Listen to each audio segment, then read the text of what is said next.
Ready. রান্নার সময় প্রয়োজনীয় ম্যাটেরিয়ালগুলো রেডি থাকলে রান্না করা খুব সহজ হয়ে যায়, তাই না?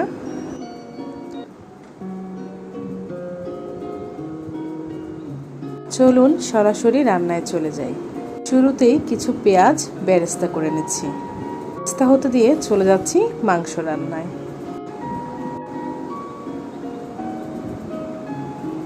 এলাচ, দারচিনি, তেজপাতা ও লং, সাথে কিছুটা পেঁয়াজ ভালোভাবে ভেজে অ্যাড করছি পেঁয়াজ বাটা। আরও অ্যাড করছি রসুন ও আদা বাটা। ভালোভাবে নেড়েচেড়ে অ্যাড করছি পরিমাণ মতো হলুদ, মরিচ, জিরে ও ধনে গুঁড়ো, সাথে কিছুটা গরম মশলা গুঁড়ো।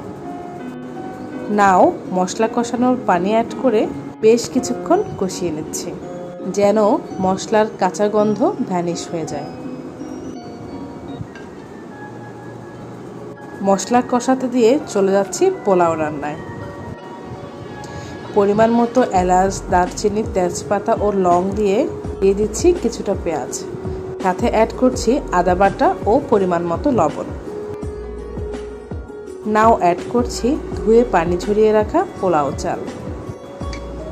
চাল ভালোভাবে ভেজে ঝরঝরে করে নিলে পোলাও হবে সুন্দর ঝরঝরে।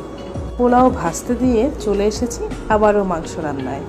এই যে মশলা ভালোভাবে কষিয়ে এসেছে, নাও অ্যাড করছি মাংস।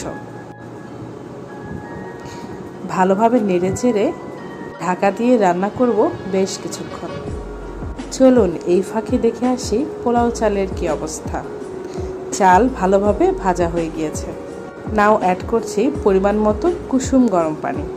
নাও ঢাকা দিয়ে অ্যাড করছি পানি ভালোভাবে টেনে আসা পর্যন্ত। এই যে মাংস থেকে যথেষ্ট পানি বেরিয়ে এসেছে। এই বেরিয়ে আসা পানি দিয়েই ভালোভাবে মাংস কষিয়ে নেওয়া যাবে। এক্সট্রা কোনো পানি অ্যাড করছি না। পোলাওর পানি পুরোটাই টেনে গিয়েছে। নাও নিচের পোলাও উপরে অ্যান্ড উপরের পোলাও নিচে দিয়ে পেঁয়াজ বেরেস্তা অ্যাড করে চুলার ফ্লেম একেবারে লোতে দিয়ে দমে রেখে দেব বেশ কিছুক্ষণ। এই ফাঁকে আমার মাংসের পানি একেবারেই টেনে গিয়েছে। অ্যাড করে দিচ্ছি কিছু আলু।